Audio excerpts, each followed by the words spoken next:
Sit on your bed one day and ask yourself, what remarkably stupid things am I doing on a regular basis to absolutely screw up my life?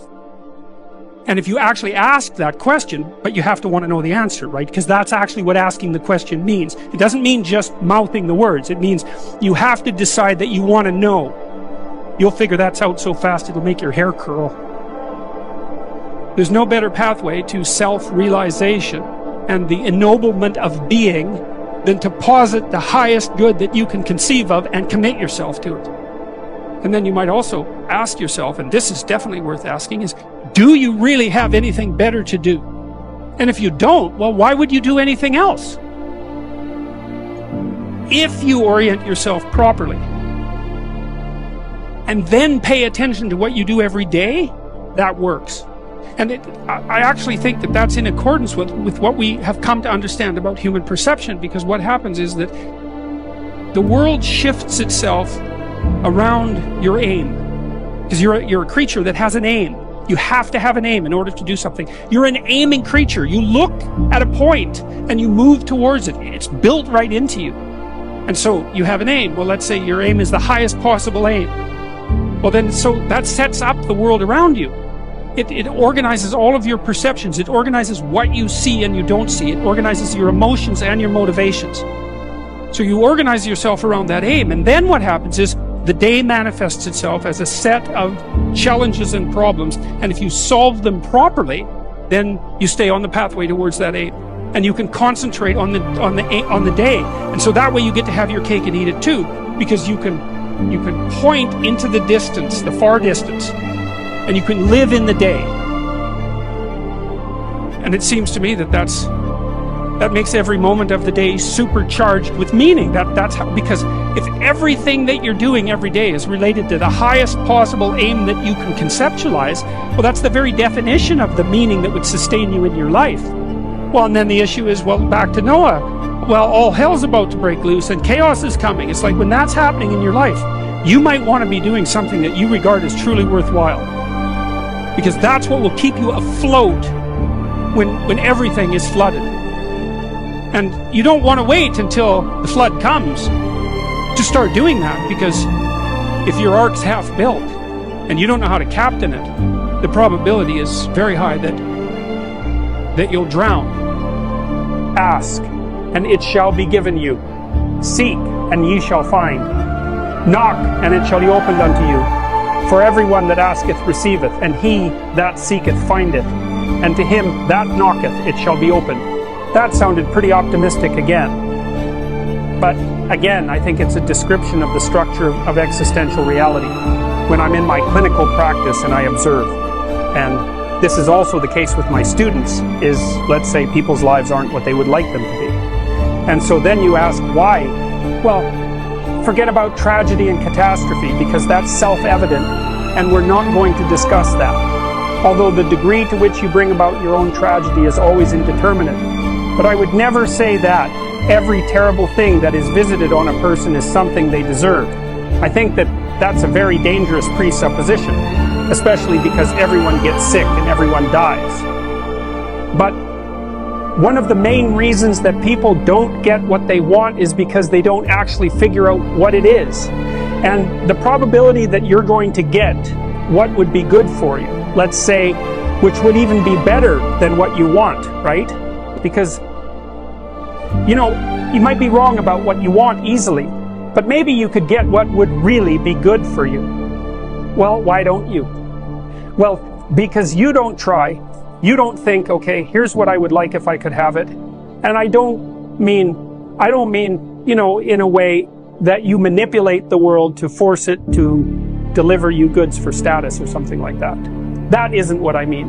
I mean something like, imagine that you were taking care of yourself like you were someone you actually cared for. And then you thought, okay, I'm caring for this person. I would like things to go as well for them as possible. What would their life have to be like in order for that to be the case? Well, people don't do that. They don't sit down and think, all right, you know, let's figure it out. You've got a life. It's hard, obviously. It's like 3 years from now, you can have what you need. You got to be careful about it. You can't have everything. You can have what would be good for you, but you have to figure out what it is, and then you have to aim at it. Well, my experience with people is if they figure out what it is that would be good for them, and then they aim at it, then they get it. And it's strange because they don't necessarily, it's a strange thing. It's not quite that simple because, you may formulate an idea about what would be good for you, and then you take 10 steps towards that and you find out that your formulation was a bit off, and so you have to reformulate your goal. So you're kind of going like this as you move towards the goal. But a huge part of the reason that people fail is because they don't ever set up the criteria for success. And so, since success is a very narrow line and very unlikely, the probability that you're going to stumble on it randomly is 0. And so there's a proposition here, and the proposition is, if you actually want something, you can have it. Now, the question then would be, well, what do you mean by actually want? What? And the answer is that you reorient your life in every possible way to make the probability that that will occur as certain as possible. And that's a sacrificial idea, right? It's like, you don't get everything, obviously. But maybe you can have what you need. And maybe all you have to do to get it is ask. But asking isn't a whim or today's wish. It's like, you have to be deadly serious about it. You have to think, okay, like, I'm taking stock of myself. And if I was going to live properly in the world, and I was going to set myself up such that being would justify itself in my estimation, and I don't mean as a harsh judge, exactly what is it that I would aim at? And so the issue is not so much the blindness of others, even though there's as much blindness among others as there is for you. But the issue here, the advice here, the description here is you should be concerned about what's interfering with your own vision first. And you should leave other people the hell alone in relationship to that.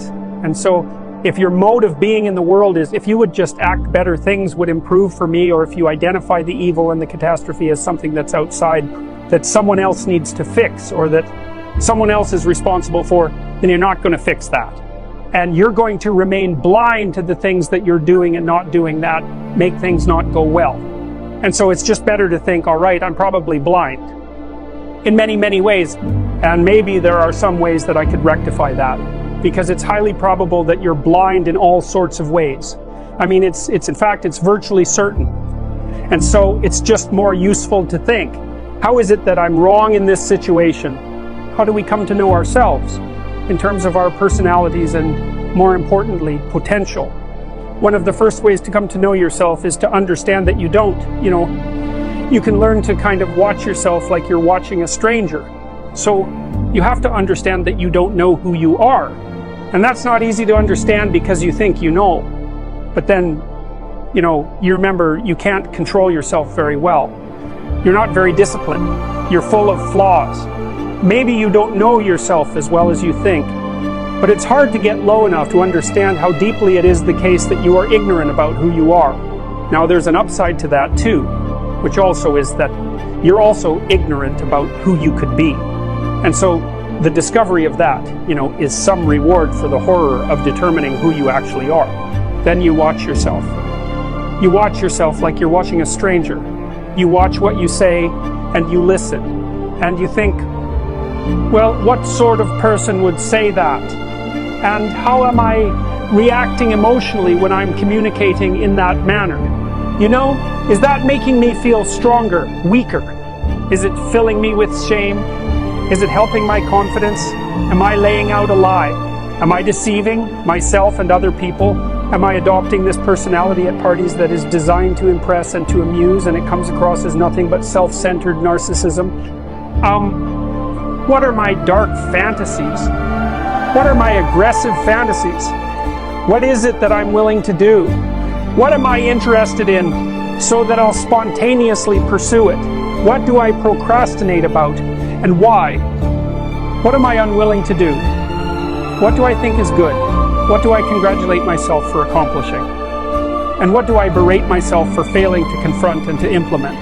Those are all incredibly complicated questions, and you don't know the answers to them. So that's a start. And then in terms of potential, well, you'll discover a little bit more about your potential as you discover who you are, especially the darker parts of yourself, because then you discover your potential for mayhem. There's some real utility in that. You know, a discovery that you're dangerous. It's such a useful discovery. It's actually something that strengthens you. Because the first thing that a realization like that can in fact produce is the ambition to incorporate that danger into a higher order personality. And that can make you implacable. I can make you someone who can say no when you need to say no. You know, that can make you someone who won't avoid necessary conflict. And so that's unbelievably useful. And so that's one of the potentials that you might discover. The other thing you do to discover your potential is to, well, you challenge yourself. You know, it's like, take a bit of a look at yourself and think about what's not so good that you could improve. That you should improve by your own standards and that you would improve, you know, and set yourself a little goal. You know, maybe you're not studying at all at your university, or maybe you're at work and you've got this stack of paper there, you know, and you haven't looked at that damn stack for like a month, and you know that you should be, and you're bothering yourself at night because you're avoiding that. It's like, maybe think I've avoided that stack of paper completely for 1 month. I'm quite a coward when it comes to whatever snakes might be hidden in that stack of paper. How about tomorrow I just like put that stack of paper in front of me on my desk and I glance through it for 15 seconds, see if I can do that. It's like, well, you set yourself a goal of improvement. You know, it's a humble goal. There's things you could do to improve, and you know what they are. And there's small steps that you could take, that you might take, that would put you in that direction. And then the question is, are you big enough to take those small steps? You know, are you capable of grappling with the fact that you're fundamentally flawed to the point where you have to break things down into almost childlike steps in order to manage them? And the answer to that is, yeah, you are. Most people have things they avoid, you know, and they're afraid of. So I would say to some degree it's the lot of everyone. People vary in the degree to which they've conquered that.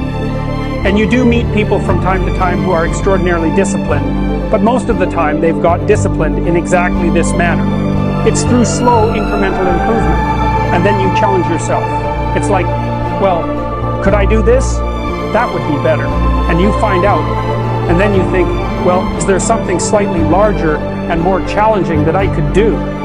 That would be better. And you try it and you find out, and as you try it and you find out, generally you get better at it and you can take on larger and larger challenges.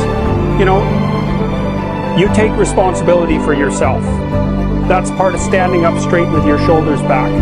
It's like, take on the world, man, but only at the level that you can manage.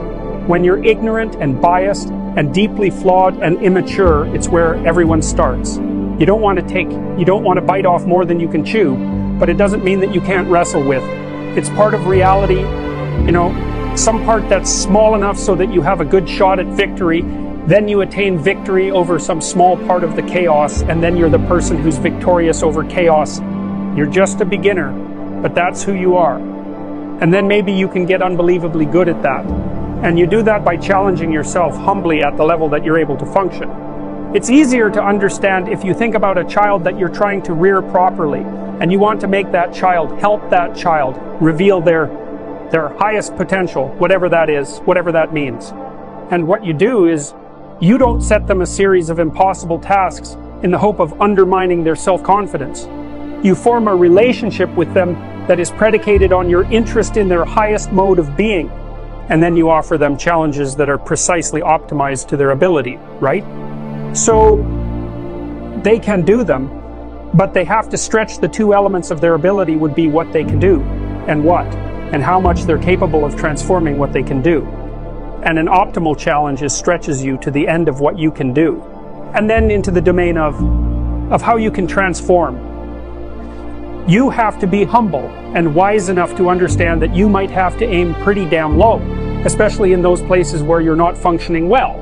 And it might be so embarrassing that you can't bring yourself to fathom that that's actually who you are. You need the loss of that ergot ego, because it's precisely what's interfering with your movement forward. You know, It's part of the adversarial process, mythologically speaking, that stops moral progress. You're too proud of who you think you are to notice what you're like so that you could change properly. You don't want to sacrifice that part of yourself. It's probably associated with some delusion that helps you maintain a positive, although very fragile, self-image.